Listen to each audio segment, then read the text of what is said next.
रात का सन्नाटा था, आसमान काला, बादलों से भरा हुआ, लेकिन किसी ने भी नहीं सोचा था कि उसी रात एक पुरानी किताब नरक का दरवाज़ा खोल देगी। शहर लॉस एंजेलिस, एक पुरानी जर्जर बिल्डिंग जिसे कुछ ही हफ्तों में गिराया जाना था। वहीं रहती थी एली, 3 बच्चों की सिंगल माँ, थकी हुई, टूटी हुई, लेकिन अब भी अपनी फैमिली के लिए जूझती हुई। उस रात उसकी छोटी बहन बेथ मिलने आई थी, बस एक रात के लिए। पर उसे क्या पता था, ये रात सबकी जिंदगी बदल देगी। अचानक एक भयानक भूकंप आता है। बिल्डिंग की पार्किंग में जमीन फट जाती है और एक गहरा गड्ढा बन जाता है। एली का बेटा डैनी, एक म्यूजिक लवर, नीचे उतरकर देखने जाता है।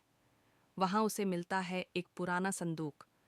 अंदर से आवाजें आती हैं, जैसे कोई फुसफुसा रहा हो। डैनी उस बॉक्स को खोलता है। अंदर एक पुरानी किताब है, जंजीरों में बंधी हुई, और साथ में कुछ विनाइल रिकॉर्ड्स। किताब पर लिखा है नटुरोम डिमेंटो, मौत की किताब। रात में जब सब सो जाते हैं, डैनी रिकॉर्ड चलाता है। विनाइल पर एक पुरानी आवाज़ गूंजती है, किसी पादरी की, जो लैटिन भाषा में कुछ मंत्र पढ़ रहा था।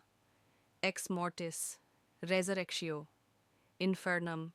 अचानक हवा तेज हो जाती है, लाइट झपकने लगती है, और किताब खुद ब खुद खुल जाती है। उसके पन्ने खून से सने हुए थे, और किताब के अंदर जैसे कोई जिंदा चेहरा धड़क रहा था। एली दूध लेने लिफ्ट में जाती है, लेकिन लिफ्ट बीच में रुक जाती है। फिर अचानक लिफ्ट की तारें हिलने लगती हैं, और कोई अदृश्य ताकत उसे जकड़ लेती है। चेन उसके हाथ पैरों में लिपट जाती है, उसकी आंखों में खून भर जाता है। वह दर्द से चीखती है, और फिर सन्नाटा। कुछ देर बाद दरवाज़ा खुलता है, एली बाहर आती है, लेकिन अब वह वही एली नहीं थी। उसकी आंखें लाल, चेहरा पीला, और आवाज़ धातु जैसी भारी। वह हंसते हुए कहती है, तुम सबको अपनी माँ चाहिए थी ना? अब माँ तुम्हारा खून पिएगी। वह अपने ही बच्चों पर हमला कर देती है। बेटी ब्रिजिट और कैसी डरकर कमरे में छिप जाती हैं। बेथ उन्हें बचाने की कोशिश करती है। एली दीवारों पर चढ़ने लगती है, छत पर उलटी लटकती है, और उसके मुंह से खून टपकता है। हर कोने में सिर्फ एक ही शब्द गूंजता है, डेड बाय डॉन।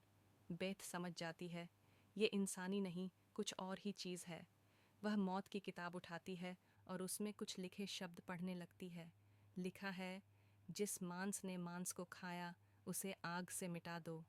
डैनी अपनी माँ को रोकने की कोशिश करता है, लेकिन वो खुद भी बुराई का शिकार बन जाता है। ब्रिजिट का चेहरा भयानक हो चुका है। वह अब इंसान नहीं रही। पूरे घर में खून की नदियाँ बह रही हैं। दीवारों पर लिखा है, हम लौट आए हैं। बेथ को पता चलता है कि इस किताब को ख़त्म करने के लिए उसे खून से इसका अंतिम पन्ना सक्रिय करना होगा। वह अपनी उंगली काटती है, खून किताब पर टपकता है, और उसमें आग जल उठती है। बेसमेंट में एली और उसके बच्चों की लाशें मिलकर एक भयानक राक्षसी शरीर बना लेती हैं। 4 हाथ, 3 चेहरे, और हजारों चीखें एक साथ। बेथ एक पुरानी चेनसॉ उठाती है, आंखों में डर नहीं, बस गुस्सा। वह कहती है, तू माँ थी, लेकिन अब मैं तेरी जल्लाद हूँ। और वो उस दैत्य को काट डालती है।